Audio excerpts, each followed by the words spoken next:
Oke, Assalamualaikum warahmatullahi wabarakatuh. Halo semuanya, perkenalkan nama saya Presti Marinda, mahasiswa Universitas Terbuka, program studi Sistem Informasi dengan NIM 0536953313.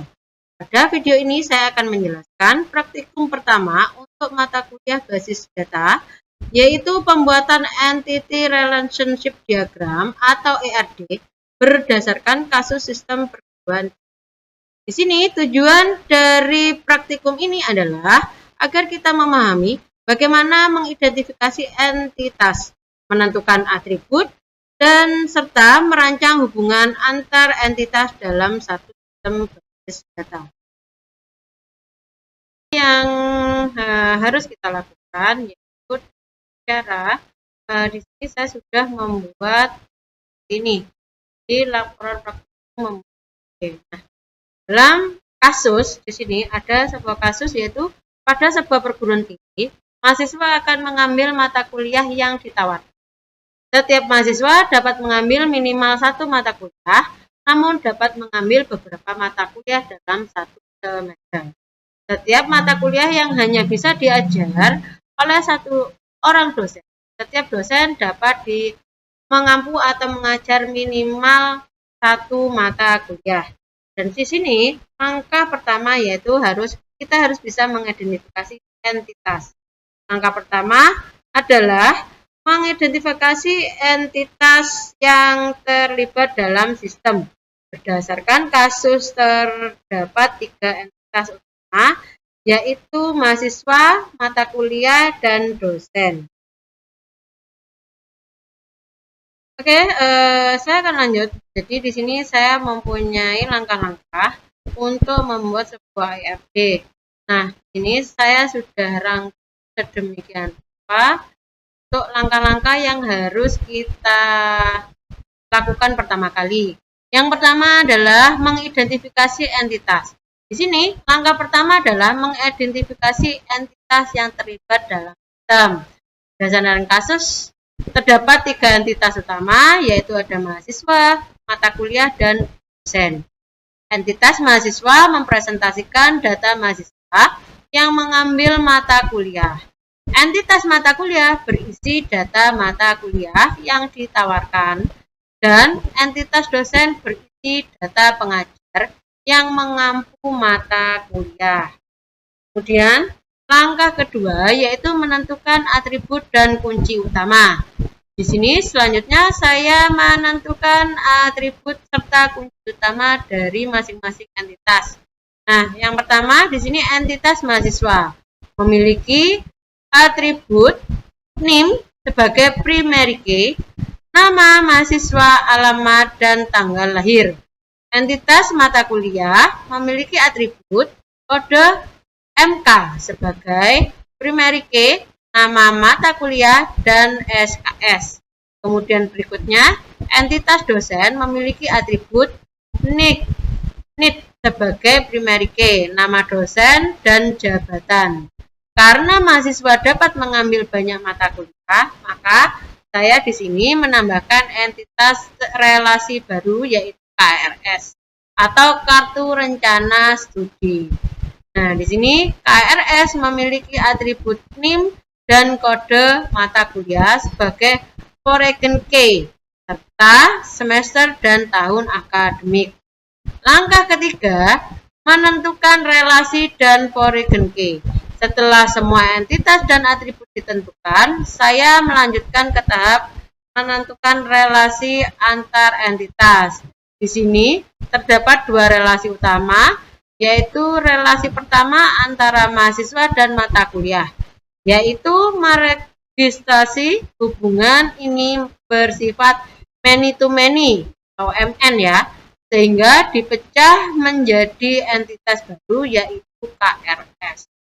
Kemudian ada relasi kedua antara dosen dan mata kuliah, yaitu pengajar yang bersifat one to many. 1N, karena satu dosen dapat mengajar lebih dari satu mata kuliah. Dari relasi ini terbentuk foreign key, yaitu NIM dan kode MK di tabel KRS, kemudian NIT di tabel mata kuliah yang menunjukkan ke tabel dosen. Kemudian di sini ada langkah keempat, menentukan kardinalitas, yaitu kardinalitas menggambarkan hubungan jumlah antar entitas dari analisis sebelum diproses, bahwa mahasiswa dan mata kuliah memiliki hubungan many to many, MN, kemudian dosen dan mata kuliah memiliki hubungan one to many, 1N. Nah, artinya satu mahasiswa bisa mengambil banyak mata kuliah. Satu mata kuliah bisa diambil banyak mahasiswa. Dan satu dosen bisa mengajar lebih dari satu mata kuliah. Kemudian kita lanjut dengan langkah kelima, yaitu menambahkan atribut deskriptif. Tahap terakhir adalah menambahkan atribut deskriptif atau non-key.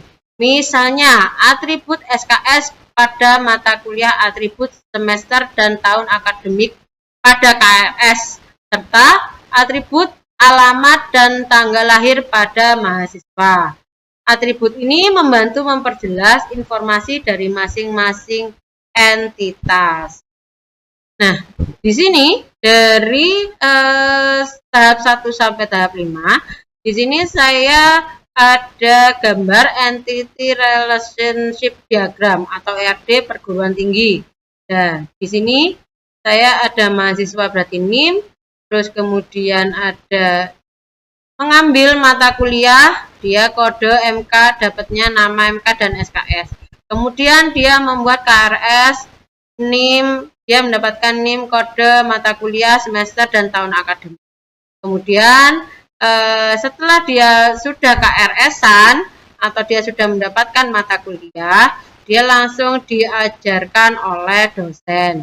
Ada NIT, dia akan menerima atau dia akan dapat nama-nama, jadi nama-nama dosen yang akan mengajar di KRS-nya. Dia mendapatkan berapa mata kuliah beserta nama dosennya. Di sini keterangannya dosen, NIT, PK, nama dosen dan jabatan, kemudian mata kuliah yang didapat adalah kode MK, PK, nama mata kuliah, SKS, dan dosennya, NIT, dosen. Mahasiswa mendapatkan NIM, PK, nama mahasiswa dan alamat tanggal lahir. Kemudian KRS, dia di sini ada NIM FK atau fakultas, mahasiswa, NIM, kode, dan ini adalah keterangan akademiknya. Jadi keterangannya seperti itu.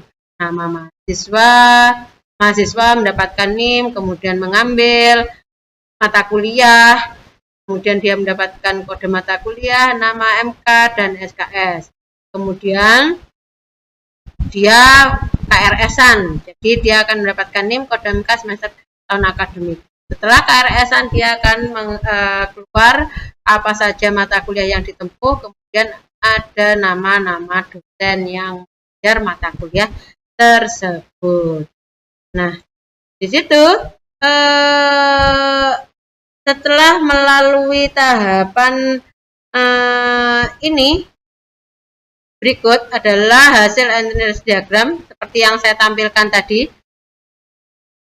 Nah, setelah diagram yang saya buat tadi, di sini terlihat entitas mahasiswa terhubung dengan mata kuliah melalui entitas KRS.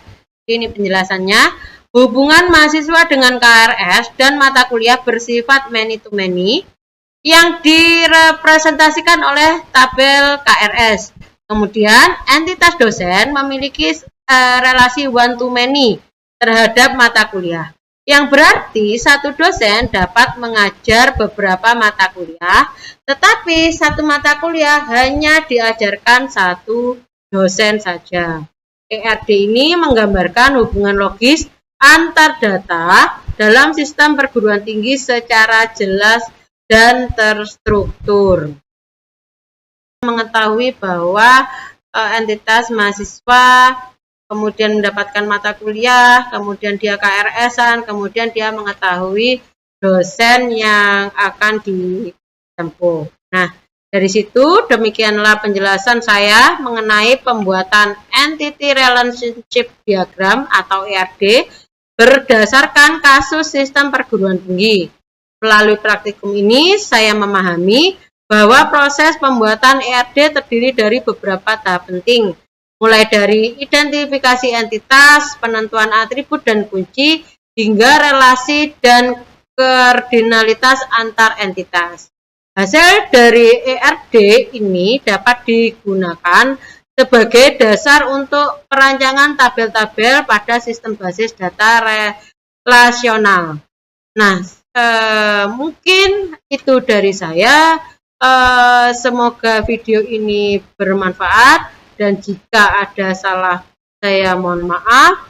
Terima kasih atas perhatiannya. Wassalamualaikum warahmatullahi wabarakatuh.